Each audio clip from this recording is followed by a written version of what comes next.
అర్థం చేసుకునే వాడితో వాదం ఎందుకు? అర్థం కాని వాళ్లతో ఎంత చెప్పినా ఏ లాభం? మరి ఈ వాదో పవాదాల వల్ల అలసిపోవడం ఎందుకో మరి?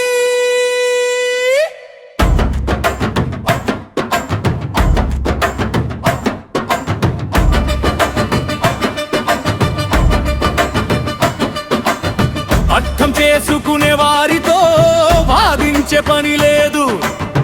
అర్థం చేసుకోలేని వారితో ఎంత వాదించినా లాభం లేదు. ఈ ప్రపంచంలో అందరిని ఒప్పించి మెప్పించే పని లేదు.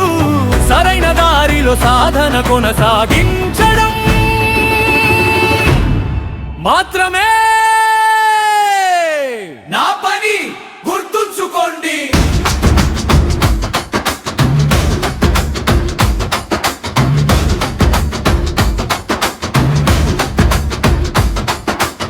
కచ్చిగా మాట్లాడే వారిని తప్పించుకుంటున్నామంటే మనలోనే దాగిన ఆహాలు ఉన్నట్లే.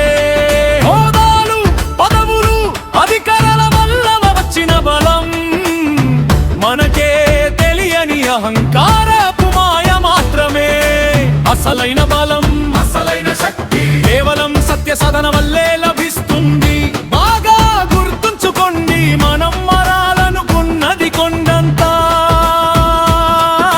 మనం మారింది గోరంతా. అర్థం చేసుకునే వారితో వాదించే పని లేదు. అర్థం చేసుకోలేని వారితో ఎంత వాదించినా లాభం లేదు. ఈ ప్రపంచంలో అందరిని ఒప్పించి మెప్పించే పని లేదు. సరైన దారిలో సాధన కొనసాగించడం మాత్రమే నా పని, గుర్తుంచుకోండి.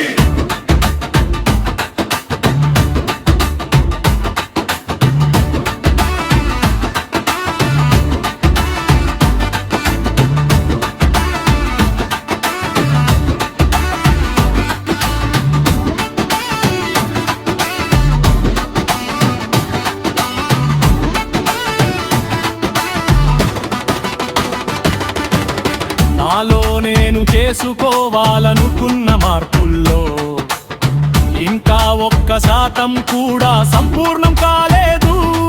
మరి ఇంకెవరో మారలేదని చెప్పే అధికారం ఈ జన్మలో నాకు ఎక్కడిది? నేను నేర్చుకుంటున్నాను, నేను మారుతున్నాను. నాకే నా లోపాలు కనిపిస్తున్నాయి. అందుకే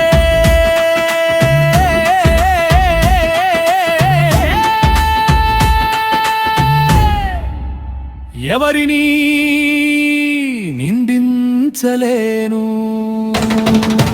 తెలిసిగాని తెలియకారి ఎగరు నన్ను ఏదైనా ఆశించేవాడు ఇతరులపై ఏదో ఒక రూపంలో ఆధారపడేవాడే ఇతరులను అతిగా నిందిస్తూనే ఉంటాడు.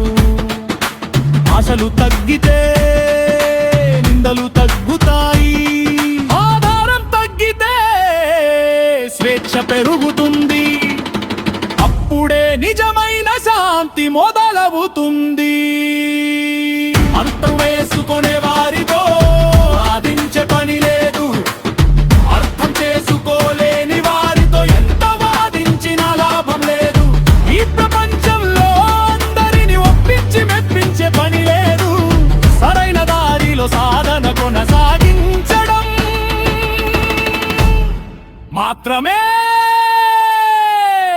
మన పని.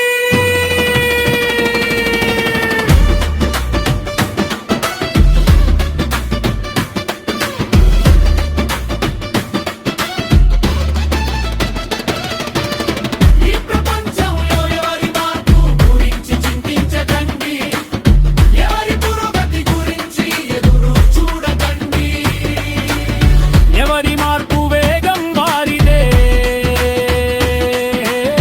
ఎవరి పురోగతి వేగం వారిదే,